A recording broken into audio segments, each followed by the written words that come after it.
넷플릭스 애니메이션 영화 K-팝 데몬 헌터스 캐데헌의 오리지널 사운드 트랙 OST 골든이 영국 오피셜 싱글 차트에서 2위로 내려왔습니다. 골든은 그간 통산 8주 1위를 차지하며 혼문을 지켜냈다는 점에서 잘 버텼다는 평가가 나옵니다. 또한 세계 최고의 팝스타 테일러 스위프트가 2일 신곡 앨범을 발표하면서 애플뮤직 등 음원 차트에서 줄세우기를 했습니다. 골든은 간신히 1위를 지키다가 2위로 밀리는 형국입니다. 빌보드 핫백 차트에서도 테일러 스위프트의 공세에 1위에서 밀려날 가능성이 커지고 있습니다. 다만 골든은 독일 싱글 차트에서 8주 연속 1위에 올랐습니다. 미국 MBC 더 투나잇 쇼 SNS는 10월 7일 방송 출연 예고에서 이제 오드리 누나, 레이 아미 3명의 사진 이미지를 공개했습니다. 가나문화재단과 가나아트는 추석 연휴를 맞아 특별 기획전 호랑이를 서울 평창동 가나아트센터 스페이스 97에서 오는 10월 19일까지 개최합니다. 자세한 이야기 하나씩 살펴볼까요? 오늘 4일 새벽 공개된 최신 오피셜 차트에 따르면 헌트릭스의 골든이 영국 싱어송라이터 올리비아 딘의 맨 아이 니드에게 오피셜 싱글 차트 1위를 내주고 2위로 내려앉았습니다.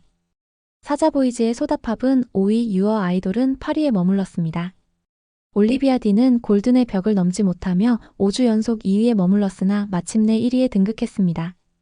오피셜 차트 측은 올리비아 딘은 앨범 1위와 싱글 차트 1위를 동시에 차지했는데 2021년 아델 이후 영국 여성 솔로 아티스트로는 처음이라고 밝혔습니다. 골든은 그간 비연속으로 통산 8주 동안 차트 1위를 기록했으며 최근 7주 연속으로 정상의 자리를 지켜왔습니다.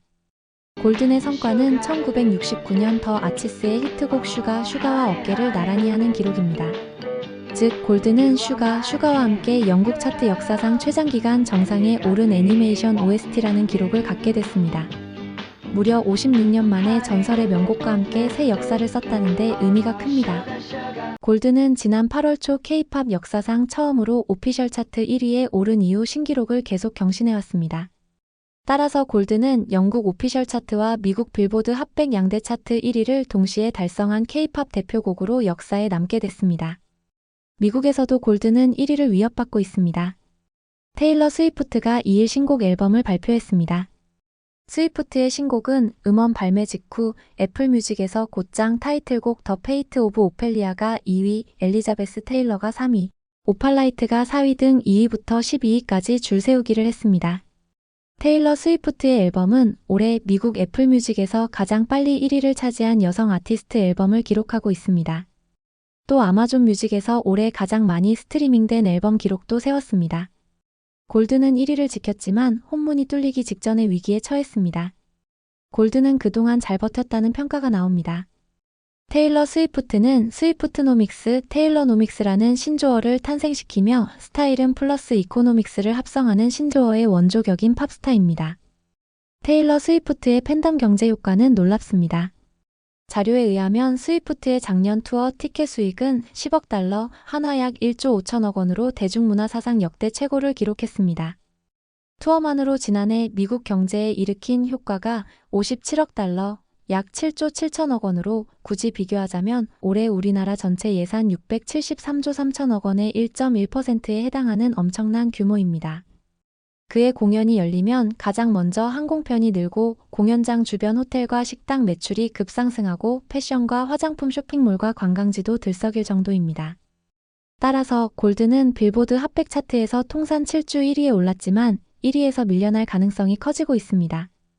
골든은 실제로 애플뮤직에서 1위를 버티다가 테일러 스위프트의 신곡 공세에 2위로 밀려나기도 했습니다. 한편 골든은 독일 싱글 차트에서 8주 연속 1위에 올랐습니다. 또 호주 공식 음원 아리아 차트에서 9주 연속 1위를 차지했습니다. 다음은 전시의 이야기입니다. 캐데헌과 함께 인기를 끌고 있는 호랑이 더피의 모델이 된 한국 민화의 호랑이를 주제로 한 전시가 서울에서 잇따라 열립니다. 가나문화재단과 가나아트는 추석 연휴를 맞아 특별 기획전 호랑이를 서울 평창동 가나아트센터 스페이스 97에서 오는 10월 19일까지 개최합니다. 이번 전시는 가나문화재단 소장품을 중심으로 구성됐으며 까치호랑이 관련 그림 12점과 호피도 팔폭 병풍을 비롯해 호랑이를 소재로 한 작품 등 총 16점을 선보입니다. 이를 통해 조선 후기 회화에 나타난 호랑이 이미지의 다채로운 변형과 그 미학적 의미를 조명한다는 목표입니다. 18세기 화원회와 양식의 호도와 까치호랑이, 그림인 호작도, 화면 가득 호랑이 가죽을 세필로 그려넣은 호피도 등입니다. 이번 전시에서 가장 주목할 까치호랑이 그림은 두 폭 가리개 형식으로 장황된 용호도 속 까치호랑입니다. 이 작품은 한국 민화의 시조로 불리는 민속 연구가이자 에밀레 박물관의 창설자인 조자용의 구장품으로 1971년 그가 펴낸 책 하늘의 미술, 1974년 한호의 미술에서 공개된 것을 시작으로 1988 서울 올림픽을 앞두고 1984년 서울 올림픽 주경기장 특별전시장에서 개최된 한국 호랑이 민화대전에도 출품됐습니다. 가나아트 전시작 중 가장 오래된 것은 18세기 초반 작품으로 추정되는 호도입니다. 이는 출산호도 계열의 작품으로 최근 공개된 리움미술관 소장의 1592년작 호작도와 화면 구성이 유사합니다. 앞서 삼성문화재단 리움미술관은 캐대헌 속 호랑이 더피와 까치, 서씨의 다양한 의미와 그 원류를 찾아 떠나는 상설기획전 까치호랑이 호작을 오는 11월 30일까지 서울 한남동 리움미술관 M1 전시장에서 개최하고 있습니다. 이번 전시에서는 까치 호랑이 관련 작품 7점을 전시하는데 특히 1592년작 호작도는 이번에 처음 대중에 공개됩니다. 다음은 소소한 이야기들입니다. MBC 간판 토크쇼 더 투나잇 쇼 측이 SNS에 10월 7일 방송 출연을 예고하기 위해 이재, 오드리 누나, 레이 아미 3명의 사진 이미지를 공개했습니다.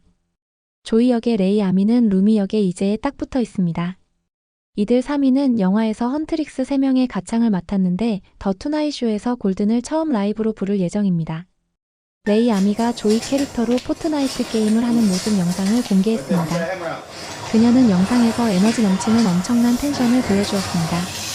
점프하고 다리 꼬는 등 위험한 리액션을 보여주기도 했습니다. 이러한 모습들은 영화 속 조이 그 자체라는 평가입니다. 골든 공동 작곡가인 이재와 마크 소넨블릭이 캐대헌 싱어롱 이후 함께 인터뷰하는 영상이 공개됐습니다. 이재가 합류했을 당시 매기 강 감독, 크리스 에페란스 감독, 그리고 프로듀서뿐이었다고 합니다. 이제는 캐대헌의 창업 공신과 같은 존재라는 것을 다시 한번 입증했습니다.